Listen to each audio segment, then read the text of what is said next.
everybody. Welcome to Street Smart Podcast. Bienvenido a Street Smart. I'm your host, Gaby. I am not accompanied by my co-host, Gwen, today. We're actually, due to the holidays and just kind of like some scheduling conflicts and also being new to the podcasting game, we're deciding to do a solo episode for each of us. It's just easier for both of our schedules for our topic of where we live. And so it'll just be me today kind of talking and going through some of my thoughts on living in D.C. and in the DMV area really so far. I guess I've always technically been a part of the DMV, but I'll be honest, Southern Virginia, Richmond below, like, it's a different world out there. So living in D.C. and getting to experience Northern Virginia and then also Maryland is a totally different vibe. And that's kind of where this episode is going today. Per usual, follow us on all of our socials, our YouTube, our Instagram, at Street Smart Podcast. Follow us on Spotify, Apple Podcasts, wherever you stream your podcast. We are out here. This is the perfect time to share this podcast with your family, with your friends. Give us a listen. So yeah, if you see me looking over here, I got my iPad and I'm just going to be, going through my notes because I'm trying, got to be a little structured when it comes to the episodes. But yeah, so follow us on our social medias. Next, just a personal check-in for myself. Today is Thanksgiving.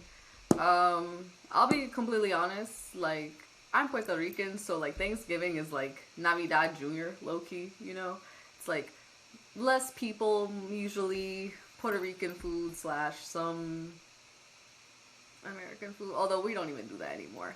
You are not going to catch anyone at my house eating a turkey or stuffing or I don't know, some of that, So that's really what Thanksgiving more is for me, kind of situation.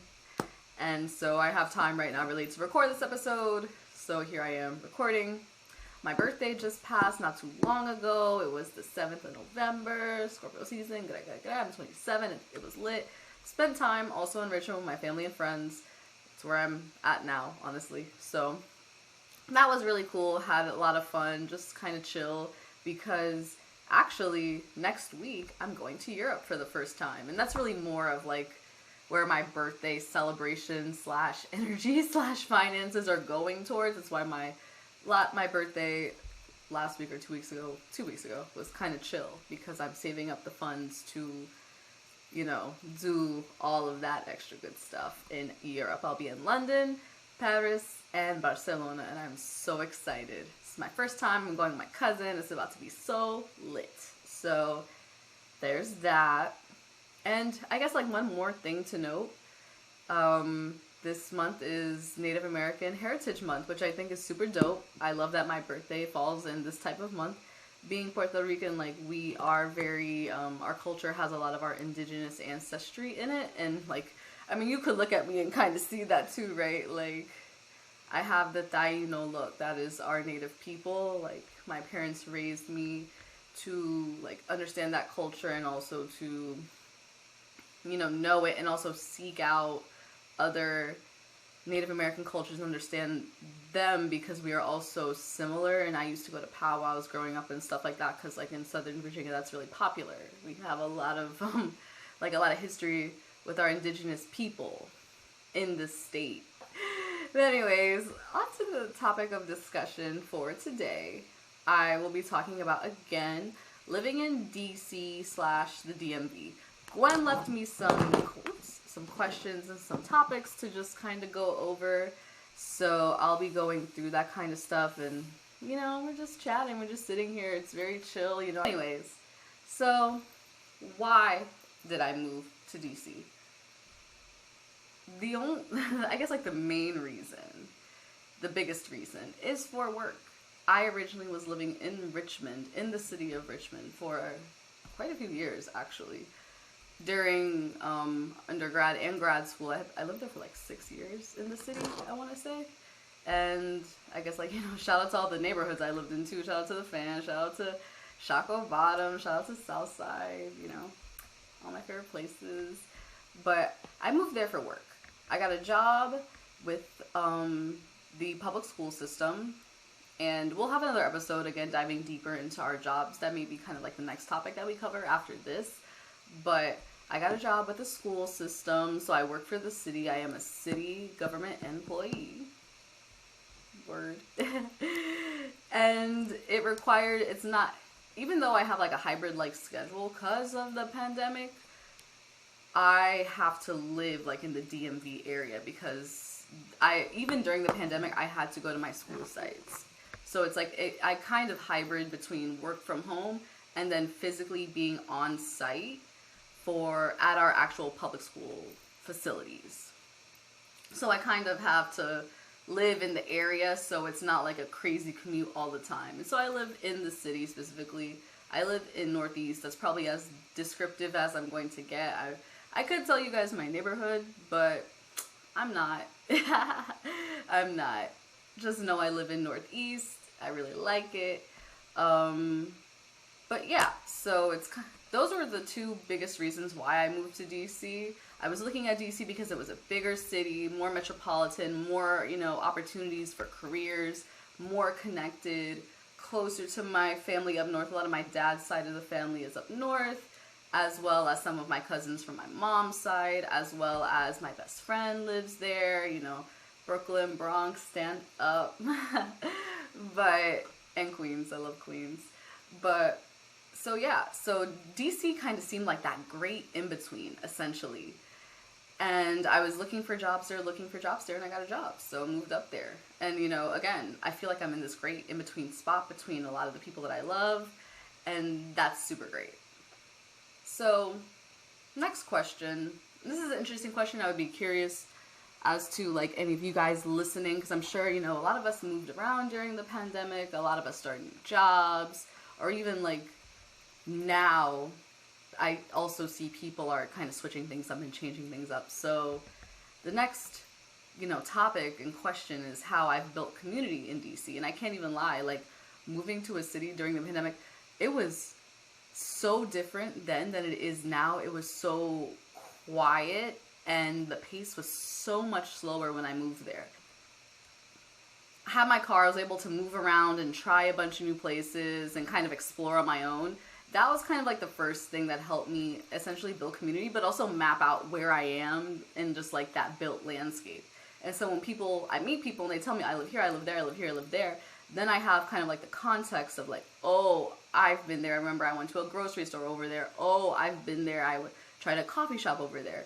I'm very much the type of person to like just search something on my iPhone, be like, I want coffee.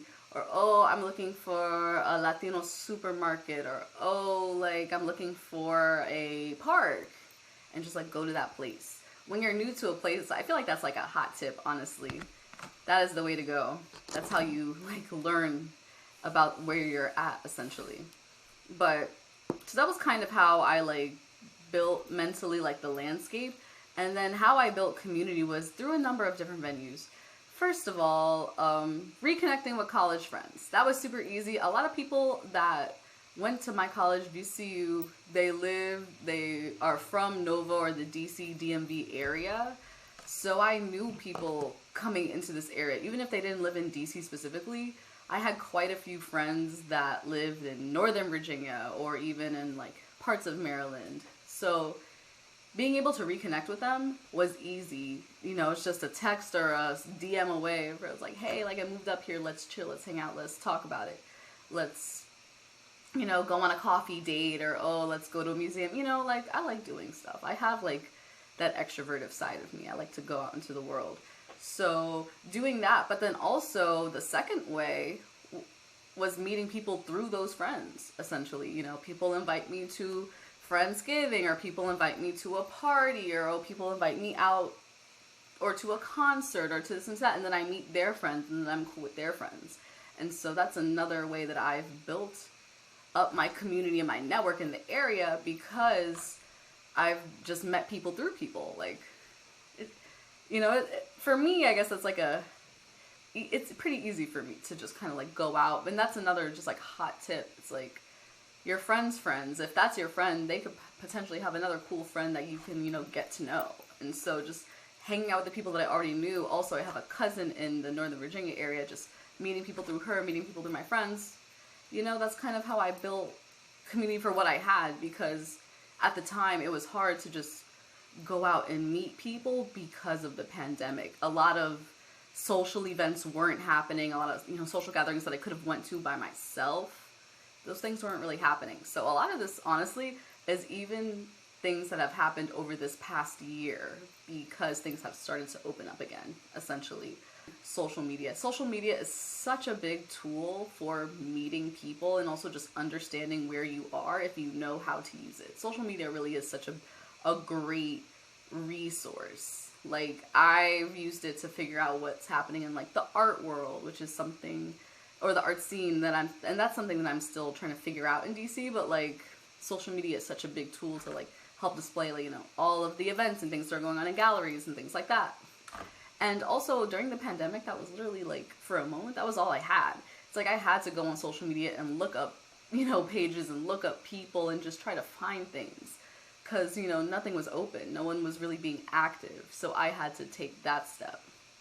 But even now that things are more active, social media is still a great tool because it gives you like the news, it gives you the general happenings in the area, especially if you follow pages that are city specific. So I follow Washingtonians, I follow Washington Magazine, pages like that they'll give you news, they'll give you, you know, the gossip and the tea, they give you memes. So what else? You know, they give you ideas and tools, resources, events, things that are happening. And so with all of that, it's like not only am I knowing now what's going on through this social media page, but I'm also kind of getting the vibe and, you know, the pace and the tempo and the culture of the people in the city. It also helps that, like, I work for the city, so I interact with, you know, civilians of DC every day, or like people that live in the DMV every day through meetings and talk, you know, like working for a public school system, I'm meeting the residents of the city. So I'm also kind of getting the pace and the culture, as well as just like the general, you know, happenings and the way things are in DC through them. I'm hearing their stories and also experiencing things as I'm in those spaces. You know, going to different public schools around DC is great because I get to see different neighborhoods. I get to see different types of people, and that's so fun. But social media, even, here's a good one, the neighborhood app. If you don't know, now you know. The neighborhood app is so good just to see in literally your specific neighborhood, or even like your surrounding neighborhoods, because I live in a place that's like, my neighborhood butts up against several different neighborhoods, so it's a lot of different types of people. It really lets you know what's happening as far as, you know, events in the neighborhood, if someone's selling something, kind of like Facebook Marketplace, or like crime that's happening and people are willing to post their security camera footage and all that. It's crazy, but like sometimes it's good to know because of how law enforcement works in DC. It's really good to know what else is happening in your neighborhood, or like if a new store opens, or if someone's running a small business and they're like, oh, you know, I do tile, like hit me up. Like, you get to see those kinds of things on social media. So you just get to see what kind of people live around you. And I think that that's really, that's an important thing. That's something, it's a hot tip, honestly, that you should always, because of social media, you should always kind of keep an eye on how the people around you are moving and how they live, because it informs the things that happen in your neighborhood. So, interesting dynamics in DC. I kind of touched on a couple, but the idea of like in middle of like the north and the south, and then even expanding outward, an interesting dynamic that I have learned is just about the DMV. Again, growing up in Richmond, you don't really see a lot of, you know, the things that happen in DMV. It's so different in Southern Virginia. It really is. Like, it's just a whole different pace, a whole different vibe. So like, when you live in DC, Northern Virginia, or that part of Maryland, like it's all the same thing. You can be in all three of those places in one day, or even in a few hours, depending on what you need or what you're trying to do, you know? It's like, I'm getting my nails done in Fairfax, and I'm, you know, trying to get some good Korean barbecue in Annandale, But, you know, maybe I'm feeling Ethiopian, so let me go head to Maryland, or let me go, you know, like Silver Spring, or maybe not Silver, I don't know. But like, but then maybe I need to go to DC because I want to do some shopping, or you like, I can get groceries in Maryland at like their, or even in Northern Virginia and all of their like Latino supermarkets and stuff like that. DC, get a big Latino supermarket brand, like please, get, what is it called? Lolo Mundo, the one that's in Woodbridge, get that one. Like, what are we doing? Where's the H Mart in DC? You know what I mean? Like, comment below if you think DC, the city, needs one of those things, because I think it does. Put it in Northeast. But, you know what I mean? So it's like, and you know, because of also the metro system, like you can get to these places in, you know, like an hour, under an hour time. And so it really helps for that connectivity, and I really feel that when I'm there. Like when you meet people and they're like, oh, I live in Maryland, or I live in Northern Virginia, it's like it ain't nothing but a thing. Like this whole region really works together, and I understand that now. What else? I would say another interesting dynamic is that like people are overly political in DC, because like I'm pretty sure you can't vote for the president if you live in DC. Like it's like Puerto Rico, ironically, in that way. Like can't vote for the president. So like people in the neighborhood are just like extra, and I see that a lot through my job. A lot of people are just like extra into neighborhood politics and stuff, and it's inspiring. It really is. Sometimes it works against people, but you know, that is definitely interesting, and I'm still trying to figure out if I love it or hate it. I can't even lie. Like I'm like, you know. Another interesting thing about DC, I would say, is that transportation wise, like it's a pretty walkable city. I wish though that the metro just had more trains running more often, and I wish it had some express lanes and just more lines, you know, in different directions. So you can have a car in DC. I would say you can. Someone broke into my car though, so that's why I don't have it there anymore, because that just is. I'm not even mad about it. It just is what it is, you know? Kind of comes with the territory. I feel like this whole, another topic that Gwen left is how we think of, you know, where we live as planners. And you know, that kind of like informs this whole conversation, just kind of like my viewpoint of everything. You know, DC is a city of rapid gentrification also. But what's interesting is that you just see those people that got pushed out of DC in Maryland and in Northern Virginia. And so that's also why I say these spaces have those, it's all one big space, high key, you know, because so many people that may have originally, you know, landed in DC or lived in DC have been pushed out because of gentrification. So like that culture, and I don't have that much of a idea of personal experience with past DC. It was always a city that me and my family drove through to get to New York.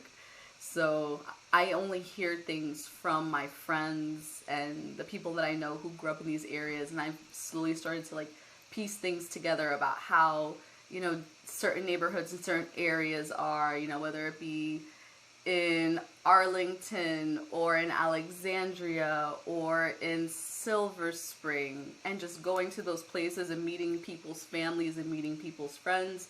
I'm beginning to understand the dynamics of the area. So it's really interesting that DC is highly gentrified in many places, but there are still pockets of DC that are, I would consider like true DC.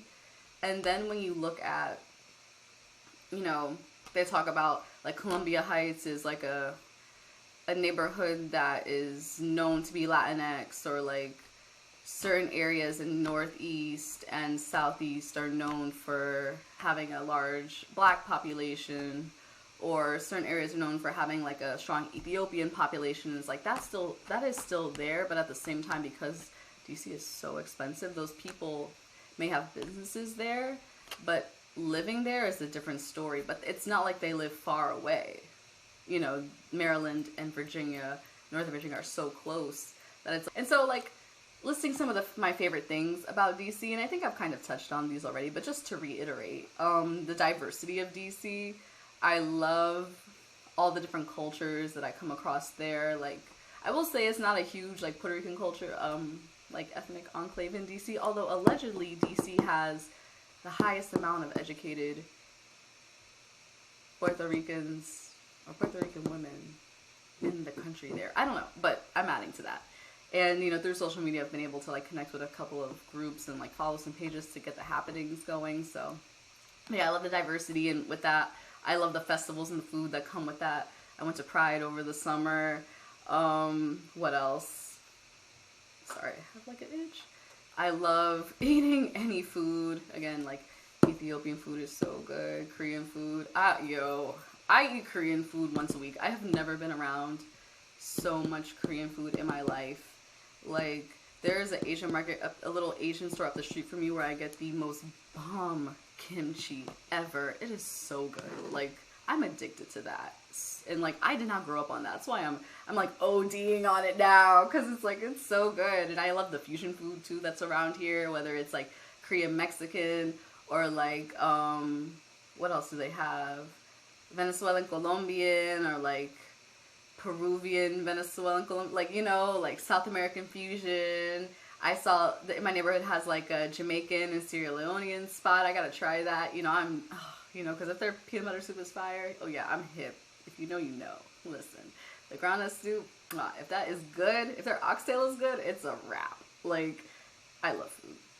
Art scene here is also really dope. I'm still like acclimating to that. I went to like a mural festival in the early fall, DC Walls. That was really cool. It was free. I saw like a live mural battle. That was really dope. So, and also just as an artist, I'm trying to get my art out there. So that's really dope. I'm loving seeing more and more of that in DC. As I said before, I moved up here because of the economic opportunities. So I do also really appreciate that here. Like, DC has allowed me to like level up my life essentially and become a young professional the way I envisioned myself and the way I hoped that was going to happen after grad school. You know, like, I was so worried about not getting a job. I don't know, maybe that's rooted in like a poverty mindset and all of that, but I got a job and I'm very thankful for that. And lastly, or like all I can think of right now, is that DC is 420 friendly. There are dispensaries everywhere. Like, you're not supposed to smoke weed in public, but who cares? Like, I love that I can go up the street and I can have an option of like different strains and brands and things to try. Like, it's really opened my eyes to a bunch of different things about cannabis. And although I do think that like cannabis is changing because it's becoming legal, I'll be real, like, yesterday's weed is not today's weed. If you know, you know. But like, it's really cool to live in a city where it's accepted. Like, it's just like a culture that's like widely accepted, because you see then like it's really not that big of a deal. Like, anyone who's out here trying to criminalize anyone or anything or any place for like selling or, you know, making cannabis available, like, just go to DC. It's not that, you know, it's an example. It's not that deep. It's not that deep. But okay. Last topic is, what is community like in my neighborhood? I can go through this pretty quickly. As I said before, like, my neighborhood juts up against a bunch of different neighborhoods. So even though my neighborhood kind of has like one culture that is more like residential, you have like row houses, a coffee shop just opened up in my neighborhood, which is dope. And I live near a university, so there's that. It's easy to just walk a few blocks and get like a completely different vibe. Like, even the ANC districts, I live within walking distance of like several. And that stands for, I don't even know what ANC stands for, I'm so sorry. But like, it's kind of like you have a neighborhood ANC chair and they kind of are able to advocate for that district essentially. And I live within walking distance of like 7 different ANC districts, and you know, the gerrymandering and the people who decide those lines and how they continuously change is an interesting example of kind of like the politics of DC, and I'll get more into that another time. But, you know, because of that, I'm also just like around a lot of different things, a lot of different restaurants, a lot of different businesses, a lot of things are walking distance. It's really nice. Like, I love that walkability or like bikeability. Like, within a 20-minute walk or like a nice 10-minute bike ride, I can access a lot of different things, different types of gyms and working out places, different types of restaurants and definitely cultural restaurants, because if you can't tell by now, like, I am a foodie and I really love eating stuff that I've never had before. So that's really dope. I'm near like Union Market and La Cosecha. Like, they're always bringing the fire vibes. So that's really cool. There's always something happening in my neighborhood as well. Like, because I live near event venues or like a train ride away from event venues, like, there's always something to do if I want to do something. And, you know, I teeter in and out of, oh, you know, I'm being introverted, but no, I'm like, oh, I want to be in these streets. You know, like, I go back and forth. I'm a Scorpio, so, like, I hold the two extremes and do them both at the same time. So, you know, it's great that I have that option. And even like a not too long ago, like a new nightclub opened up in my neighborhood and I heard it was fire. So it's just like, it's cool to have those options to do things. There are a lot of schools in my neighborhood. There's a rec center, city bikes, all those things. Like, I'm in a very like connected space and I love that. I love that so much. What else? Oh, and I don't know if I like specifically said this, but my area, it's mixed in a lot of different ways. It's mixed in age, it's mixed in race, it's mixed in incomes, and that's probably for a variety of reasons. You know, DC's original population versus people, the transient population, gentrification, people that moved there such as myself, like, all those different things kind of clashing up against each other has created this area where it's like, you have people that live in public housing, but then you have people that live in condos, and then you have people that live in, you know, row houses, and their family owns those houses, or, you know, you have people who are just, you know, renting apartments. You have co-ops, a lot of co-ops in DC, a lot of co-ops in my neighborhood that allow people who have lived in DC for years to remain there, or like their family members to remain there. So it's a really interesting dynamic where I live, where it's a lot of people who are new to DC, but a lot of people who are true to DC. And so with all of that, there's a lot of different clashing as far as, you know, a lot of different cultures, a lot of different incomes. It's just a very mixed area, and I personally really like that. The only issue is, well, there are many issues for many people, honestly, because at the end of the day, when things like that happen, it kind of highlights inequities between the way different people are living. And I'm not saying that when being lower income is inherently bad, because I don't think that it is. There's nothing wrong with that. It's how society treats you and addresses you and, you know, treats your family that it ultimately is can be the messed up part about it. And so when you live in places that are mixed income, mixed race, all of these things, but you see the unfair way that people are treated, that is from, you know, via politics, via law enforcement, via each other, that's the part that's messed up. That's the part that creates tension. That's the part that makes people bitter, rightfully so, honestly, on top of the fact that there are landlords here that are trying to literally push people out. Within my own neighborhood, there are several of these row houses that are for sale that, you know, could potentially help bring gentrification further into that area. And my neighborhood is already like partially gentrified. So, you know, there are so many different, you know, players at hand. And that's kind of, you know, the reason for this podcast. And this is like an introduction of all that. If you're not hip to DC and the way DC is, like, allow me to get you hip. That's something that's like the city has been battling with for many years. So it's like, I don't think anything is wrong with living around a bunch of different people from a bunch of different places, a bunch of different backgrounds. What, you know, when has diversity ever been an issue except for when people create the hierarchies and try to place people? You're at the top, you're at the bottom. That's when it's an issue. I'm trying to help foster that community and foster that camaraderie by being a little more open, being a little more kind, and also to show people, like, I'm your ally. Doesn't matter how we're alike, how we're different. So that is, like, I guess that's like the overall, like, vibe of how I feel about DC and the DMV. And there's so many things that I've said that are that can be mirrored in, Maryland as well as Northern Virginia, as far as, again, the development and the gentrification and the different types of cultural enclaves and how things were then versus how they are now. But hopefully in the future we'll get to have some people on here that can talk more to that. So just to wrap it up, because really that's all I got for you guys today, follow us again on social media, Street Smart Podcast on Spotify, Apple Music, all those things. The next episode will be Gwen kind of doing this similar thing, but for Boston/Lynn, where she lives. So look out for that. What else? Soon we'll be talking about our jobs. We'll be talking about third spaces, about celebrating things for the holidays.